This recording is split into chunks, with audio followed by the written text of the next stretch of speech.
about turning this into this? I tell you, doesn't take much to turn this 1500 ml PVC pipe into this. That right there, seriously. Why spend hundreds of bucks when you can do it super cheap at home? I'm going to show you how.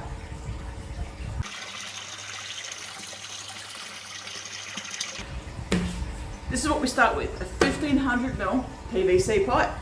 And we are going to be making it into a tower, some type of tower.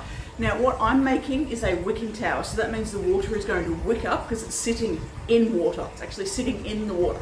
So the water will wick itself up. But you could also put a cap on the top, put a spray in there, and make it into some type of tower, some type of aeroponics tower, spraying tower. You know those ones that we're seeing that like 300 bucks that you can buy on Facebook and 300 bucks you can buy at all of these different places? Seriously? You can convert it yourself, okay? Ooh, convert. You can make it yourself really, really simple, okay? And I'm going to show you how step by step. As I said, I'm making this for a wicking system, so it's literally going to wick the water up, but you can be creative with the rest of it as to what you're going to do with it. In the videos, you're going to see me cutting the PVC pipe with a hacksaw, and I'm only cutting 2 holes. When you see the towers that you can buy for 300 bucks, okay, one, they're a bit bigger, so they are, you know, either the 1500 ml, I think it's like 7 inches piping, or a little bit bigger. But what you'll see is that they have at least 3. Well, I've got three cuts on here. This is only a 90 ml pipe. So they either have the 3 cuts or they'll have the 4 cuts. What I want you to remember at this point is that they have lighting to be able to get light on all areas. If you're doing this yourself, so DIY, you're watching it, so DIY, and you're having it outside, is this, and this you have to ask yourself, is the sun going to get to the back side of the pipe? So if I have my holes at the front, say 2, one here and one here, or one here and one here and one here, we zigzag it a little bit, is the sun going to get to the back of the piping? Because if it's not, there's no point actually doing any work on the back, and use that for stability and to keep your soil in there, okay? If you're going to have the sun or the lighting get to the back, then yes, do definitely put some holes in the back as well. But I found that when I'm doing everything outside, I don't get sun 360 degrees around my piping. So when I was making these, I found that I've got 3, you can see here, 3 sides have holes, and one side didn't get any sunlight at all, so nothing grew. So that's why for me, I do it, you know, zigzagging, and I alternate. You can see the alternating hot pipe as well. Here, so that's why I do it that way, because you're wasting your time, you're wasting your effort. Just saying, you know. So jump on in, have a look, and I'll show you how to do it. Check out the description to find some more information about aquaponics and how you can move forward and get this happening. Rightio, so I've got 4 different cuts that I'm going to be making here, and then we'll be rolling it around and cutting again. Start off cutting on the edges where you've, you know, less support, rather than down here, okay, just a lot easier. And I have my assistant, my friend, holding the bottom of it, which you can't see, just to stop it from moving. What I wanted to do is I wanted to cut a line long enough so that I'll be able to use the heat gun and press it in and pull it out all at the same time, nice and magical.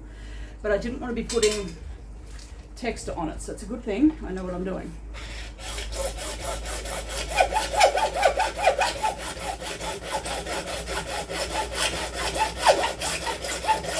Now that's only 5-6 centimeters. Can you just hold that down? Thank you.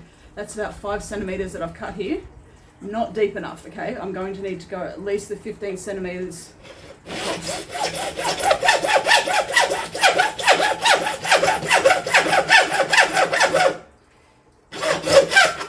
And that is about 1/3 of the way around this hole, and that will be the 15 centimeters. And now we're moving on to the next dot and doing the exact same thing without cutting myself.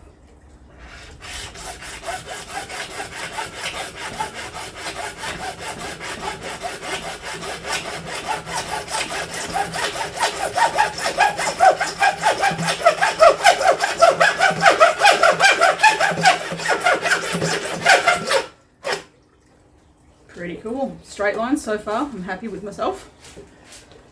Make sure that your hacksaw is sharp. That actually doesn't feel as sharp, so I might need a new blade soon.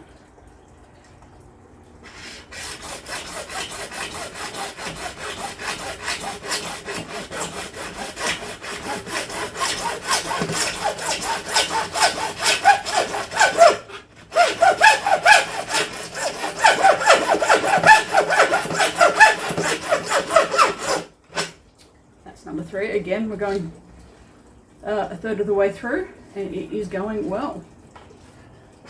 Whoopsie.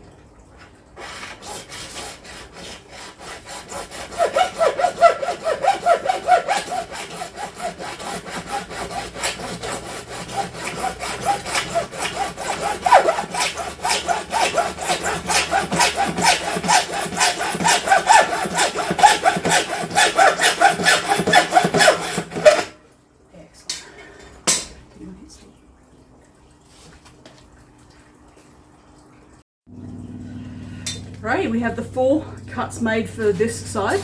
This line here was actually make just a mark out as to where the top of the biological filter will be. And now we're turning it over because I had another 4 here that we're going to do. And I want to make sure that I'm cutting basically. These are just the lines in between these, but moved over a little bit, if that makes sense. So I want to make sure that I'm getting enough sunlight. So I don't want to put one at the front and one at the back, because then the ones at the back won't get the sunlight. So if I'm letting them come forward, you know, 60 degrees coming around almost, means that I can put the holes here and put them at the even or the odd section. Socks, what am I thinking socks for? In between. It's going to balance it out really, really well, and you'll understand my logic behind that. So now we're going to start cutting here with a very blunt hacksaw.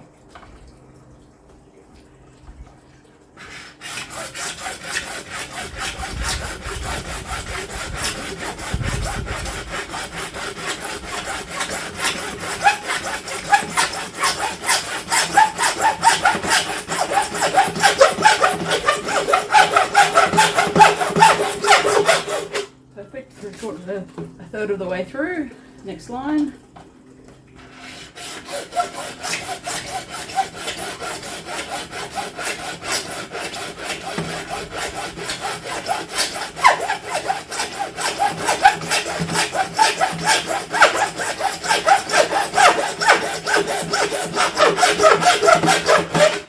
Number 2.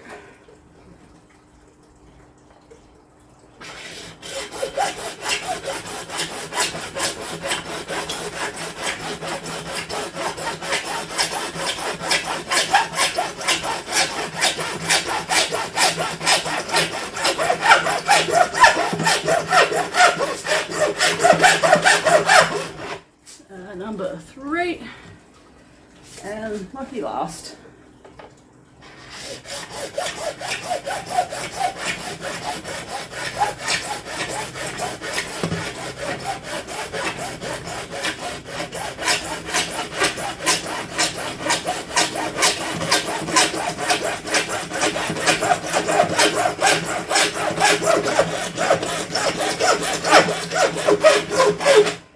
Sweet.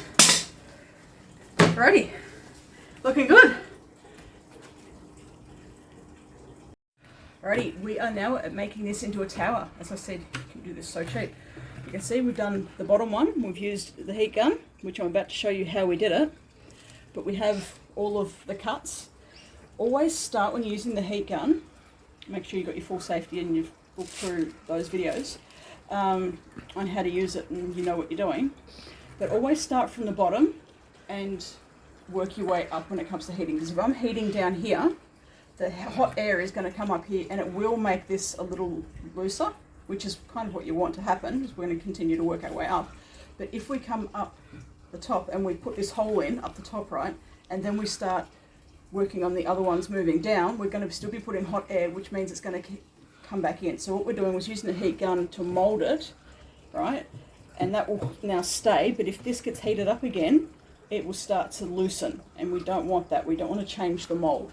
So if you start up at the top and then you work your way down, all that hot air is going to come up and it's going to cause it to go into a different shape. Okay, we don't want that happening. And this is one of the reasons why we did it interchangeably. So we've got one cut here, so now you can see why, because I'm going to be heating this area and pushing it in, and we're going to have it on different ways, I can't think of the word, I still can't think of the word, in different areas, different spacing. That's the word, we're looking for spacing. So with the heat gun, making sure that you do look after your safety and everything there in the other videos. And I'm just going to be quiet while I count. I'm doing 1.3 minutes, so a minute and a half, heating the whole area.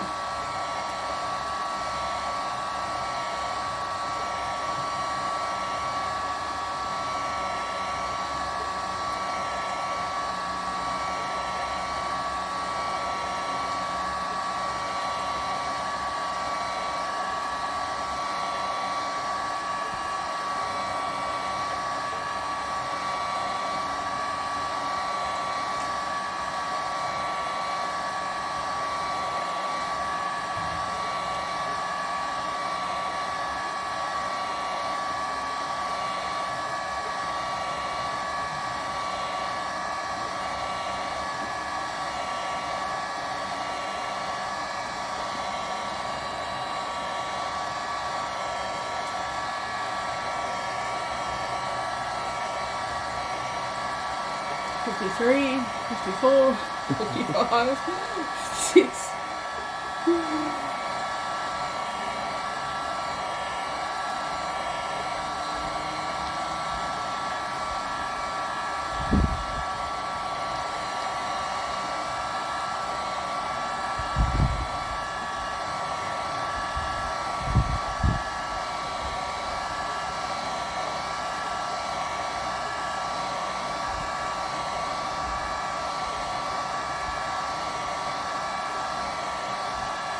You can see how the lips where it was cut, it's started to buckle in, which is exactly what we want.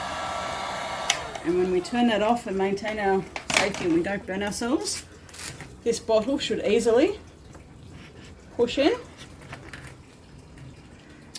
and open that up. How cool. And we let that set in place and then we move on. And we're done. Well, we're not actually done, but we've done this part. And that's the last one up the top. And we can see these holes are looking good. Saving you a few $100 on that, eh? I still want to pull my knife out. There's some sharp edges here. So I want to make sure that I just run the knife along and get rid of those sharp edges. I don't want to cut myself and I don't want to be harming my strawberry plants. So I want to make sure that it's nice and gentle, as well as gentle as possible. And what we'll be doing from there is we're going to put some holes in the bottom so that we can actually get water wicking up. And I want to screw this cap onto here. So drill some holes, screw the cap on, add the shade cloth down the bottom because we want to make sure that we're separating the wicking media from being able to get into the fish tank. We don't want that to happen. So shade cloth down there and the wicking media. It's all happening, hey?